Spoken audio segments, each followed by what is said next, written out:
এবং সাংগঠনিক লক্ষ্য অর্জনের জন্য একটা সহায়তা কাজ করবে এই ট্রেনিংটা। যদি আমরা মূল্যায়ন করি অবশ্যই আমাদের ট্রেনিংটা খুবই গুরুত্বপূর্ণ হবে। দেখেন আজকের প্রোগ্রামে কিন্তু অনেক লোক উপস্থিত হওয়ার কথা ছিল। আরেকটা বিষয় বলি, আমাদের অনেক সময় যখন মনটা খারাপ থাকে তখন ধৈর্য আমাদের কুলায় না। একটা গল্প বলি, একটা রাজার মেয়ের, শুধু ছেলে নাই, একটা রাজার মেয়ে আছে। রাজার মেয়েকে বিবাহ দেবে, তার মানে তার পরবর্তী একটা রাজ্য চালানোর মতো একটা শক্তিশালী যুবকও দরকার। এখন কিভাবে কি করা যায়, ঢোল পিটানো হলো এবং ডেট দেওয়া হলো যে অমুক দিন অমুক জায়গায় সব যুবকরা উপস্থিত থাকবে। যে যুবককে আমার রাজকন্যা পছন্দ করবে তাকেই জামাই হিসেবে গ্রহণ করা হবে। ঠিক সেই যে কথা সেই কাজ। যখন সবাই উপস্থিত হয়েছে, সবাই মাইকিং অ্যালাউন্স করা দেওয়া হলো যে পুকুর আছে, পুকুরের উত্তর পারে সবাই সারিবদ্ধভাবে দাঁড়িয়ে যান।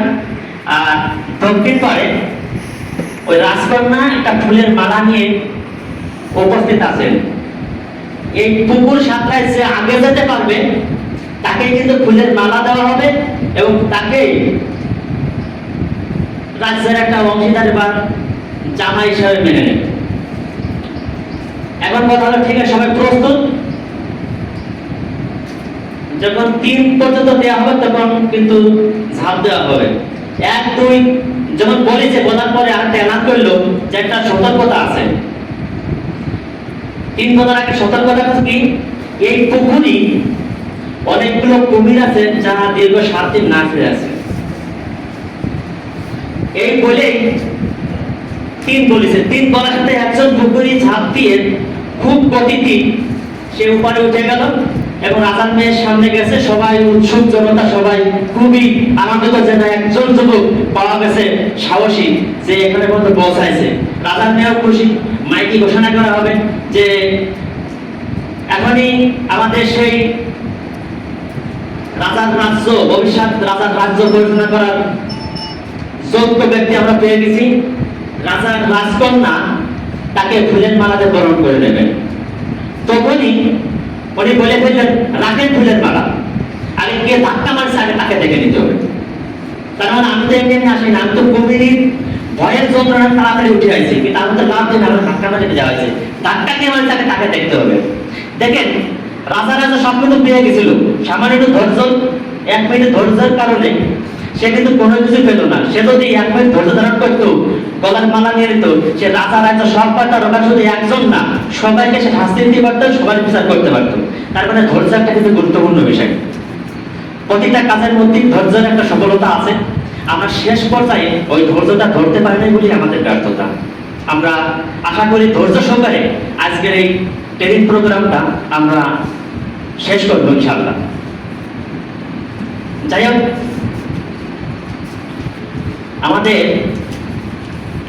আমরা এখানে এসেছি লিডারশিপ প্রোগ্রামে। আচ্ছা, লিডার মানে দলপতি, লিডার মানে নেতা। আমরা লিডার মানে নেতা হিসেবেই চিনি। নেতাকে হয়তো 4 পিছনে 2-4-5 লোক থাকে, যে হিম্মত শক্তি খাটাতে পারে সেই কিন্তু নেতা বা সেই কিন্তু লিডার। লিডার কিন্তু সবাই, এখানে যারা আছে সবাই লিডার। লিডার হওয়াটা কিন্তু সহজ। লিডার কিন্তু জন্মগ্রহণ করে না, জন্ম থেকে লিডার হয়ে আসে না, লিডার তৈরি হইতে হয়। আর এই লিডারের মধ্যে লিডারশিপটা আছে গুরুত্বপূর্ণ। লিডারশিপ মানে নেতৃত্ব, নেতৃত্ব সবাই দিতে পারে না। তা এই লিডারশিপটা আমাদের লিডার হিসেবে তৈরি হতে হবে। আর এই লিডারশিপটা টাইপ অফ লিডারশিপ, আমাদের লিডারশিপ আছে 2 প্রকারের। লিডারশিপ আছে 2 প্রকারের, একটা আছে টাইটেল লিডারশিপ আর একটা আছে ন্যাচারাল লিডারশিপ। টাইটেল লিডারশিপটা কি, সেটা হচ্ছে বাধ্য হয়ে। টাইটেল লিডারশিপ এটা হচ্ছে বাধ্য হয়ে, মনে করেছে এখানকার একটা ওসি আছে বা ডিসি আছে অথবা যাকে একটা কর্মকর্তা হিসেবে লিডার হিসেবে বসানো হয়েছে, তাকে পছন্দ হোক বা না হোক তাকে আমার মানতে বাধ্য, তাকে আমার মানতে হবে। এটা হচ্ছে টাইটেল লিডারশিপ। আর ন্যাচারাল লিডারশিপ কি, ন্যাচারাল লিডারশিপ হচ্ছে যাকে সবাই পছন্দ করে ভালোবাসে মানে। আজকে হাসান আব্দুল্লাহ এ কিন্তু ন্যাচারাল লিডারশিপ, তাই কিন্তু সবাই পছন্দ করে, তাকে লিডার হিসেবে মেনে নেয়। তাই লিডারশিপ মনে করেন যে আমাদের এখানে একটা ওয়ার্ডের সভাপতি, তাকে যে কোনো একজন সিদ্ধান্ত নিয়ে তাকে ওয়ার্ডের সভাপতি বানানো হয়েছে, কিন্তু তাকে কেউ পছন্দ করুক না করুক, তারপরেও তাকে কিন্তু মানতে বাধ্য, তার প্রোগ্রাম সবকিছু মেনে নিতে সে বাধ্য। সেটা কিন্তু টাইটেল লিডারশিপ। আর যদি কোনো ওয়ার্ডের সভাপতি তার পছন্দের মানুষ হতো, ন্যাশনাল লিডারশিপ হতো, সে যা বলতো সবই মানত, সে এমনি মেনে নিত যে বাস কি করতে হবে, কোথায় কি কাজ করে, প্রোগ্রাম আছে কিনা। তার লিডারশিপ দুই প্রকার আমরা বুঝতে পারছি। আসলে লিডারশিপের 25টা গুণ আছে, লিডারের কোনো গুণ নাই, লিডার সবাই লিডার, কিন্তু লিডারশিপ অর্জন করতে গেলে 25টা গুণ আছে। তার 25টা গুণের মধ্যে আমি একেবারে 4টে গুণ নিয়ে আমি তোমার আলোচনা করব, কারণ এই লিডারশিপ প্রোগ্রামটা সর্বনিম্ন 1 ঘন্টা সময় লাগে, সর্বনিম্ন। অনেক দীর্ঘ সময় একটা প্রোগ্রাম, খুবই গুরুত্বপূর্ণ প্রোগ্রাম, যে প্রোগ্রামটা অনেক টাকা খরচ করে টিকিট কাটে কিন্তু প্রোগ্রামটা করতে হয়। তা সেই প্রোগ্রামটা সহজেই পাচ্ছে, এবং আমি সংক্ষেপে যত দ্রুত পারি, ধৈর্য সহকারে দেখবেন, তত সংক্ষেপে পারি আমি শেষ করার চেষ্টা করবো ইনশাআল্লাহ। 4 স্টেপ ফর সাকসেস লিডারশিপ, অর্থাৎ এই যে 21টে গুণের ভিতরে আমি 4টে বিষয় নিয়ে আলোচনা করব, যে 4টে না হলেই নয়। পবিত্র কুরআন সূরা আসরে আছে যে প্রত্যেকেই ক্ষতিগ্রস্ত 60 জন ব্যক্তি ছাড়া, নাকি 4টে গুণ যার ভিতরে আছে ওই ব্যক্তি ছাড়া প্রত্যেকেই কিন্তু ক্ষতিগ্রস্ত। 4টে কিন্তু একটা যদি বাদ যায় তাহলে কিন্তু সে ক্ষতিগ্রস্ত হবে। 4টে সেই গুণগুলো থাকা লাগবে। সেম লিডারশিপের মধ্যে এই 4টে গুণই থাকা লাগবে, তাহলে আপনি লিডারশিপ হইতে পারবেন না। নাম্বার 1 ক্যারেক্টার, চরিত্র। Number 2 vision. নাম্বার 3 ইনফ্লুয়েন্স, প্রভাবিত করার ক্ষমতা। Number 4 courage. ক্যারেক্টার কি? ক্যারেক্টার হচ্ছে মানুষের মূল্যবোধ, বিশ্বাস ও ব্যক্তিত্ব সমন্বয় চরিত্র বা ক্যারেক্টার। আর এই ক্যারেক্টারটা বা এই চরিত্রটা কিভাবে আসে? একটা মানুষের ভালোবাসা থেকে আসে। আর যখন ভালোবাসা আসে তখন অটোমেটিক তার প্রতি আনুগত্য চলে আসে, ঠিক কিনা? চরিত্র কিরকম হবে? কথা হচ্ছে ব্যক্তিগত। আপনি ব্যক্তি হিসেবে আপনার চরিত্রটা কেমন, আপনার আচরণটা কেমন, আপনি কি কাজটা করেন, সেই কাজের আপনার মূল্যায়নটা কেমন। সাপোজ ধরেন, মনে করেন যে আপনি একজন কৃষক হিসেবে আপনার চরিত্রটা কি? আপনি যদি মনে করেন আপনি মাঠে গেছেন, সমানে আয় সমান করতেছেন, আপনি চাচ্ছেন পাড়া দিয়ে আপনি আয়টারে কেটে ফেললেন, আপনার উইলে পানি যায়, আপনার চরিত্র কেমন? আপনি মুখে যে আচরণগুলো করেন, আচরণগুলো আসলে আপনার চলাফেরাটা খুব একটা সুবিধাজনক না ব্যক্তিগতভাবে, তাহলে কিন্তু আপনার চরিত্র হলো না, আপনার স্বাধীনতা বজায় থাকলো না। আপনার ফ্যামিলিগত চরিত্র কেমন? আপনি বা আপনার ওয়াইফ উশৃঙ্খলভাবে চলাফেরা করেন কিনা? আপনি তো যদি ব্যবসা করে থাকেন, সেই ব্যবসায় আপনি ফাঁকি দেন কিনা, ব্যবসায় অধিক মুনাফা লাভ করেন কিনা, বা আপনি বেশি লাভের আশায় মজুদ করেন কিনা? আপনি তো চাকরির ক্ষেত্রে বলি, চাকরির ক্ষেত্রে আপনি ঘুষ নেন কিনা, চাকরিতে আপনি টাইম টু টাইম আপনি ফাঁকি দেন কিনা। এই যে টোটাল বিষয়টাই হচ্ছে কিন্তু আপনার চরিত্র। চরিত্র কিন্তু খুবই গুরুত্বপূর্ণ একটা বিষয়। চরিত্র মানুষের অমূল্য সম্পদ। আপনাদের চরিত্র ভালো না থাকে, আপনি কোনো জায়গায় দাওয়াতি কাজও করতে পারবেন, আপনার কথাকে মূল্যায়ন করবেন, আপনার কেউ মানবে না। Number 2 vision. ভিশনটা কি? ভিশনটা হচ্ছে দূরদৃষ্টি, গন্তব্য, এই কল্পনাশ্রিত একটা স্বপ্ন, দূরদর্শিতা, আপনার একটা পথ, আপনার একটা গতি, এটা হচ্ছে আপনার ভিশন।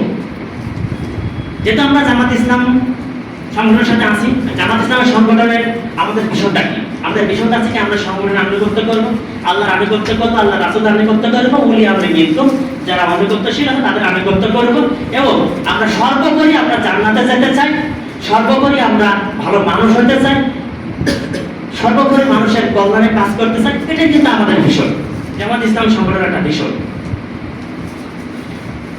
Number 3 influence. ইনফ্লুয়েন্সটা কি? প্রভাবিত করার ক্ষমতা।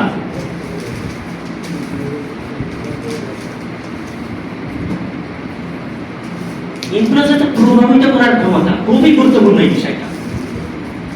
আপনি যদি প্রভাবিত না করতে পারেন, কাউকে আকর্ষিত না করতে পারেন, আপনি সামনে গেলেন সে পলালো, আপনার দেখলে সে সাইড কেটে যায়, আপনার কথা শুনতে চায় না, মূল্যায়ন করতে চায় না, বা আপনি তাকে সেইভাবে বুঝাইতে পারেন না। না করার কারণটা কি? অবশ্যই কারণ আছে। ইনফ্লুয়েন্সের মধ্যে আমাদের যে বিষয়টা আছে, আমরা যে সংগঠনের সাথে আছি, আজকে ধরেন মনে করেন যে আমি আজকে ওয়ার্ড সভাপতি, আজকে ওয়ার্ড সভাপতি হয়ে আমি যদি আমার টিমটাকে যদি পরিচালনা না করতে পারি, আমার টিম কিন্তু আমার কথা শুনবে না, আমি টিমকে আনুগত্যশীল করতে পারবো না, টিমকে আমি কাজে লাগাইতে পারবো না। এই না লাগানোর কারণ কি? আমার আনুগত্য না করার কারণ কি? ওই টিমের ভিতর যদি কোনো সমস্যা থাকে, কোনো প্রবলেম থাকে, ওই প্রবলেম যদি আমি সমাধান না করতে হলে আমাকে মূল্যায়ন করবে না। ওই টিমের ভিতরে সর্বপ্রথম টিমের যে সমস্যাগুলো আছে, সমস্যার সমাধানগুলো করতে হবে। তারপরে কি বলতে, ওই টিমের ভিতরে আপনার টিমে আজকে আপনি একটা ওয়ার্ডের সভাপতি, আপনি একটা প্রোগ্রাম করবেন। আপনি প্রোগ্রামটা যদি আপনার ইচ্ছা মতন করেন, ওই প্রোগ্রামটা হয়তো ওই দিন হবে, পরবর্তীতে ওই প্রোগ্রামটা হবে না। কেন হবে না? কারণ প্রোগ্রামটা আপনি আপনার ইচ্ছা মতন করেছেন, যেটা আপনার টিম আছে, টিমটাকে সাথে কোনো পরামর্শ করেন নাই। একটা পর্যায়ে আপনার পাশে কোনো লোক থাকবে না, তার মানে আপনার লিডারশিপ নাই। আপনার যদি ভিশন না থাকে, আপনার যদি ইনফ্লুয়েন্স করার, প্রভাবিত করার ক্ষমতা না থাকে, তাহলে কিন্তু আপনি লিডার হতে পারেন, বাট আপনার লিডারশিপ থাকবে না। তার মানে আমার এই লিডারশিপ টিকে আমার ইনফ্লুয়েন্সের কাজটা আমার কি করতে, সর্বপ্রথম যেটা করি, আমার টিম অনুযায়ী, আমার টিমের যে কোনো প্রোগ্রাম করতে গেলে আমার টিম মেম্বার যারা আছেন তাদের সাথে পরামর্শ করে, তাদের আবার এমন না, আমরা পরামর্শ করে যদি আমার কথাটা রেখে যায়, সালিশ মানে সব মানুষ, তাল গাছটা আমার, তাহলে কিন্তু হলো না। তার মানে আমার টিমে আমার ওয়ার্ডের সভাপতি আছে, আমার ওয়ার্ডের সেক্রেটারি আছে, বার্তমান সম্পাদক আছে, আমার সমাজ কল্যাণ সম্পাদক আছে, আমার সাংগঠনিক সম্পাদক আছে, আমি 4 জন মিলে ওয়ার্ড একটা সিদ্ধান্ত নেব, সবার সমন্বয়ে। তাহলে কিন্তু একটা ফলপ্রসূ হবে। ওই ওয়ার্ডের যে সমস্যাগুলো আছে, সমস্যার সমাধান কিন্তু আমাদেরই করতে। যদি আমরা না করতে পারি, তাহলে সেটা কিন্তু আমি সভাপতি হিসেবে আমি ওই ওয়ার্ডের সমস্যার সমাধান না করতে পারি, আমার কাজ হবে ইউনিয়নের কাছে যাওয়া, ইউনিয়নের মাধ্যমে সমস্যার সমাধান করা। যদি ইউনিয়ন না করতে পারে, তারপরে থানায় যাবো।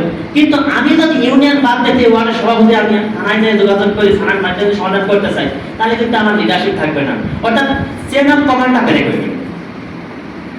চেন অফ কমান্ডটা কি? একটা চেনটা কেমন হয়? একটা রিং, একটা রিং জোড়ায়, একটা রিং জোড়ায়, একটা রিং জোড়ায়, একটা পর্যায়ে বড় একটা চেন হয়। এখন আপনি মনে করেন চেনের মাঝের থেকে বাদ দিয়ে আপনি নিচের থেকে একটা ধরে উপরে একটা খাতে জোড়াই দেবেন, আপনার ওই চেনটা কিন্তু খাটো হয়ে যাবে, মানে ছোট হয়ে যাবে, শর্ট হয়ে যাবে। পাশাপাশি ওই যেগুলো আপনি বাদ দিয়ে রাখিয়ে আপনি কি করলেন, ওইগুলো কিন্তু আপনার অনুগত হবে না, ওইগুলো কিন্তু সাইড হয়ে যাবে। যার কারণে এই চেন অফ কমান্ডের কাজের কারণে আপনার প্রভাবিত বা আপনার লিডারশিপ কমে যাবে। একটা কথা, আপনার লিডারশিপ থাকবে না। এটা একটা গুরুত্বপূর্ণ। আপনি একটা প্রোগ্রাম করতেছেন, প্রোগ্রাম অ্যারেঞ্জমেন্ট সবকিছু করেছেন, হিসাব নিকাশ সব করেছেন, কিন্তু আপনি নিজের মতো নিজে মাত্র করে করেছেন। আপনার ইউনিয়ন যে আপনার যে ওয়ার্ডের যে টিমগুলো আছে, টিম মেম্বারদের সাথে হিসাব নিকাশ করেন নাই। হিসাব নিকাশ করেন নাই কি, যে এই পুরো ইফতার পার্টি করেছে, এই পার্টিতে আমার 10,000 টাকা খরচ হয়েছে, আমার 8,000 টাকা 8,000 টাকা উঠেছে, 10,000 টাকা অথবা 12,000 টাকা উঠেছে, তাহলে 2,000 টাকা এক্সট্রা থেকে যাচ্ছে।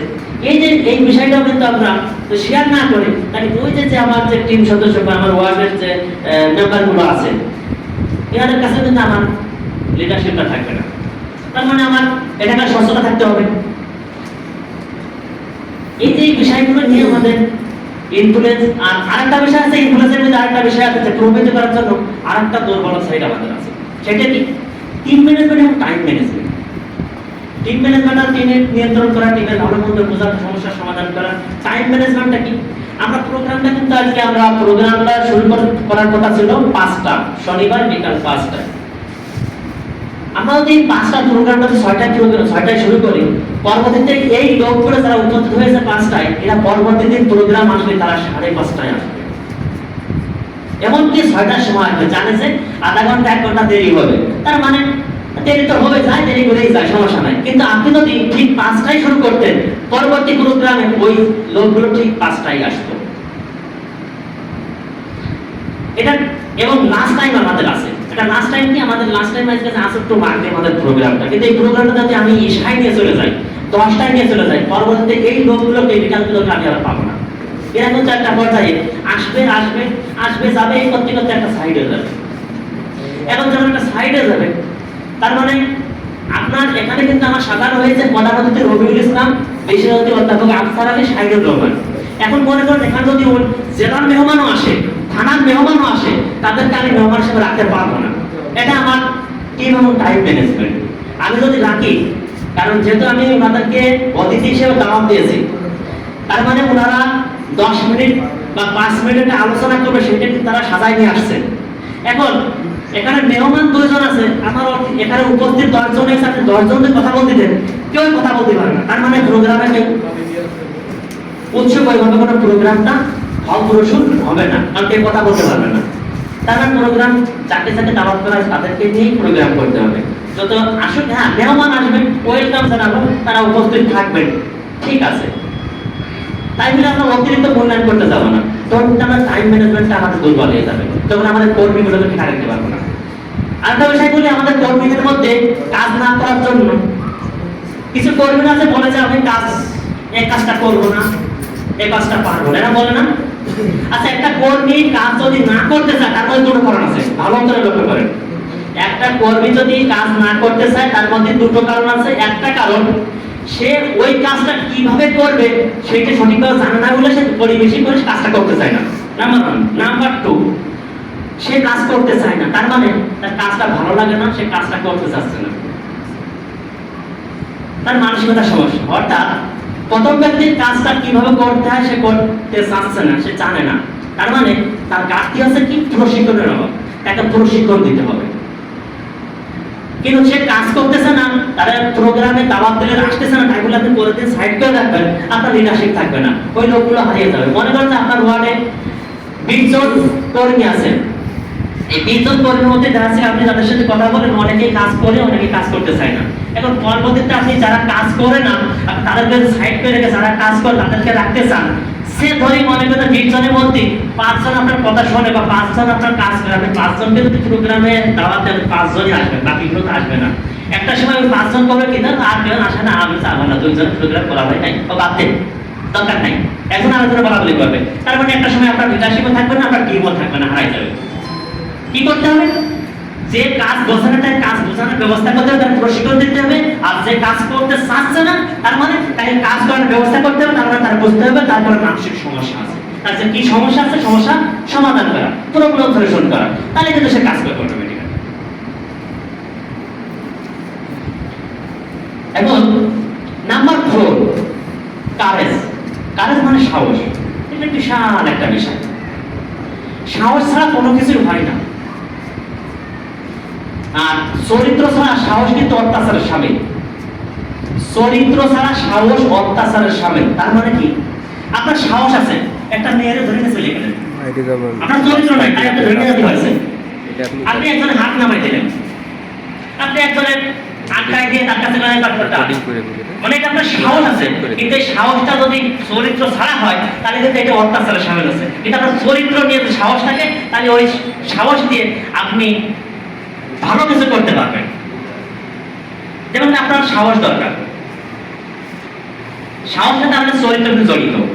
তার মানে আমাদের 4 স্টেপ ফর সাকসেস লিডারশিপ, অর্থাৎ লিডারশিপের যে 4টি গুণ আমরা আলোচনা করতেছি, এখানে number 1 character, number 2 vision, number 3 influence, number 4 courage. এখন আপনার মনে করেন যে আপনার ক্যারেক্টার নাই, আপনার চরিত্র ভালো না, একজনের দাওয়াত দিতে যাবেন, আপনার ভিশন ক্লিয়ার আছে, আপনি কোথায় যেতে চাচ্ছেন, কি করবেন, ভিশনটা ক্লিয়ার আছে, আপনার ইনফ্লুয়েন্স, আপনার প্রভাবিত করার একজনের বোঝানোর ক্ষমতা আছে, আপনার সাহস, তাকে বলার মতো সাহস আছে, কিন্তু আপনার চরিত্র ভালো না, আপনার কথা মানবে, আপনার কথা মানবে না, শুনবে না, তার মানে আপনার বিকাশই হবে না। আপনার চরিত্র ভালো আছে, কিন্তু আপনার ভিশনটা ঠিক নাই। চরিত্র ভালো আছে, মানুষকে বোঝাইতে পারতেছেন, তার কাছে চাইতে সাহসে পারতেছেন, কিন্তু আপনার ভীষণটা নেই, আপনি একটা বলতেন বলে কোথায় নেবে, আপনার ভীষণটা কোথায়, আপনাদের ভীষণটা কিসে আনা, তারপরে আপনি সাগর দেখাই তাহলে বোঝায় আপনার চরিত্র বলা যাবে, কি করবেন, পারবেন, কাজ হবে। আপনি আনপ্রাইজ আবার এটা তাকে বলতেই পারলেন বা নিতেই পারলেন, তার তো লাভ হলো না। তার মানে ভীষণটা গুরুত্বপূর্ণ। এখন আপনার ক্যারেক্টার আছে, আপনার ভীষণটাও ঠিক আছে, ইনফ্লুয়েন্স নেই, আপনার কারেজ আছে, তার মানে আপনার চরিত্র ভালো আছে, আপনি আনপ্রাইজ যেতে চাচ্ছেন, আপনার গন্তব্যটাও ঠিক আছে, আপনার সাহস এটাকে বলতে সাহস আছে, কিন্তু ইনফ্লুয়েন্সে কিভাবে করবেন, তাকে কিভাবে বুঝাইবেন, সে বোঝানোর ক্ষমতা তো আপনার নাই, তাহলে তো আপনার লিডারশিপ থাকলো না। এবার মনে করেন যে আপনার ক্যারেক্টার, আপনার চরিত্র ভালো আছে, আপনার ভীষণটাও ঠিক আছে, আপনার প্রভাবিত করার ক্ষমতা আছে, ইনফ্লুয়েন্স আছে। নাম্বার 4, আপনার কারেজ, আপনার সাহস নাই, আপনার চরিত্র ভালো আছে, বুঝাইতেও পারেন, আনপ্রাইজ যাবেন তাও ঠিক আছে, কিন্তু আপনি সাহসটা তারা বলতে পারতেছেন, তার কাছে যাইতে পারতেছেন না, তাহলে আপনার লিডারশিপ হলো, লিডারশিপ থাকলো। তার মানে একে অপরের আপনার এই সাইডটি কিন্তু পরিপূর্ণ থাকা থাকলে তাহলে কিন্তু আপনার লিডারশিপ থাকবে। এই সাইডটার একটা দিক বা দিকে থেকে আপনার ভিতরে কোনো লিডারশিপ নাই, আপনি লিডার হতে পারবেন বা লিডারশিপ হতে পারবেন না, আপনি নেতৃত্ব দিতে পারবেন না, আপনার আনুগত্য কেউ করবে না। এটার বিষয় আমি তাই সময় যত দ্রুত পারি আমি সংক্ষিপ্ত করে করছি। আসলে লিডারশিপ প্রোগ্রামটা খুবই গুরুত্বপূর্ণ। আর লিডারশিপের ফুল মিনিস্টার ভিতরে কিন্তু আমাদের লিডারশিপ নিহিত রয়েছে। আমি একটু টাচ দিয়ে যাচ্ছি।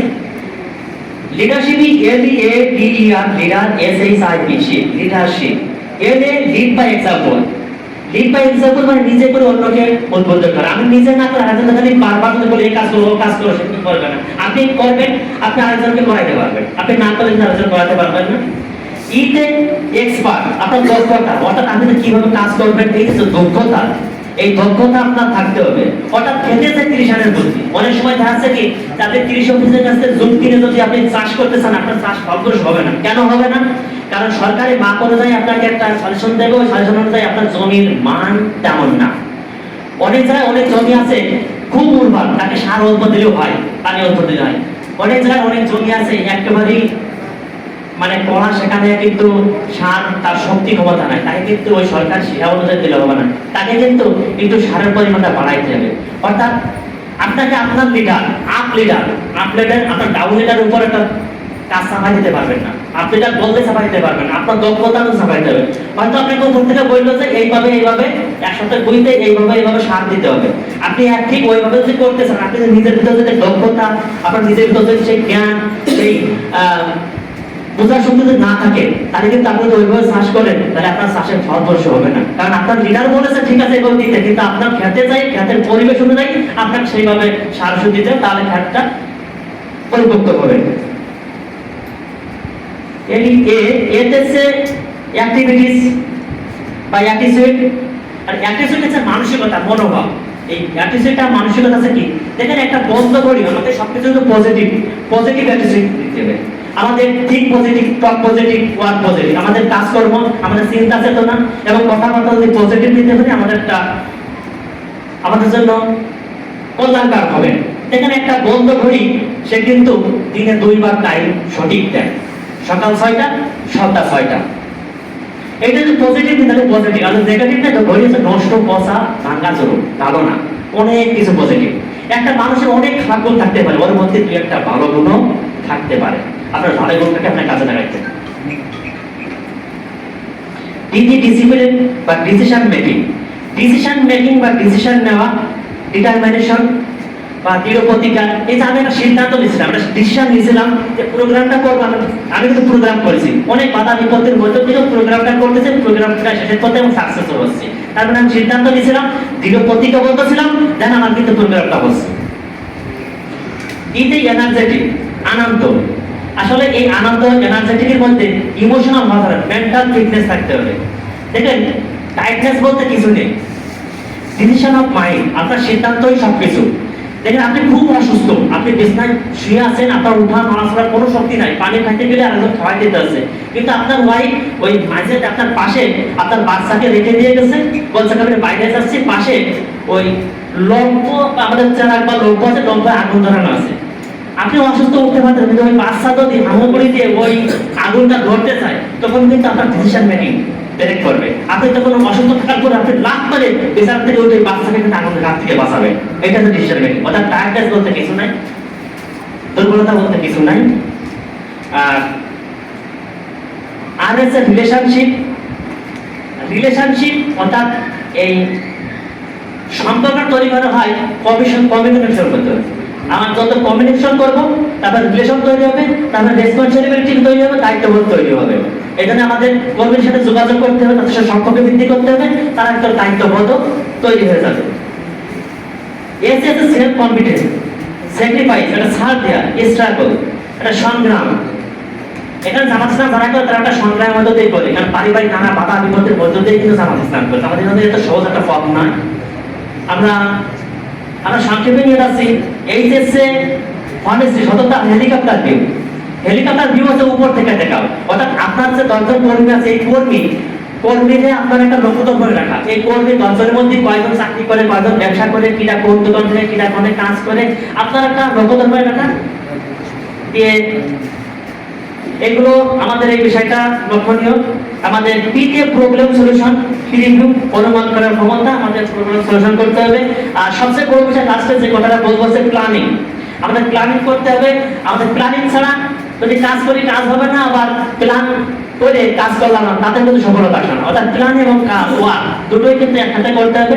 আর আমাদের যে মূল কাজটা হচ্ছে আমরা লিডার হলে হবে না, লিডার তৈরি করতে হবে। আপনি যদি লিডার তৈরি করতে হবে, আপনার লিডারশিপ থাকবে না। অর্থাৎ লিডার অফ লিডারের লিডার তৈরি করতে হবে। আর আপনার কর্মী তৈরি করতে হবে, সমর্থক তৈরি করতে হবে, লিডার তৈরি করতে হবে। এখানে কি করতে প্রথমে আপনার একটা প্রসপেক্ট লিস্ট করতে হবে। আপনার যে পরিচিত লোক আছে আপনার পাড়া মহল্লা বা আপনার গ্রাম থেকে 10 জনের একটা প্রসপেক্ট লিস্ট করবেন। ওই 10 জনকে আপনি দাওয়াত দেবেন। তার মধ্য থেকে আপনি 5 জনকে আপনি বাছাই করতে পারবেন। 5 জন আপনার দাওয়াতটা কবুল করতে পারে বা কিছুটা মানতে পারে। ওই 5 জনকে আপনার যে রিপোর্ট বই আছে, রিপোর্ট বই ওই 5 জনের নাম লাগবেন। ওই 5 জনের সাথে কমিউনিকেশন রিলেশন তৈরি করে ওদেরকে দাওয়াত দিয়ে সমর্থক কর্মী সাথে এইভাবেই করে আমাদের কর্ম প্রক্রিয়া আমাদের চলবে। এভাবেই আসলে আমরা প্রোগ্রাম একটা শেষ প্রান্তে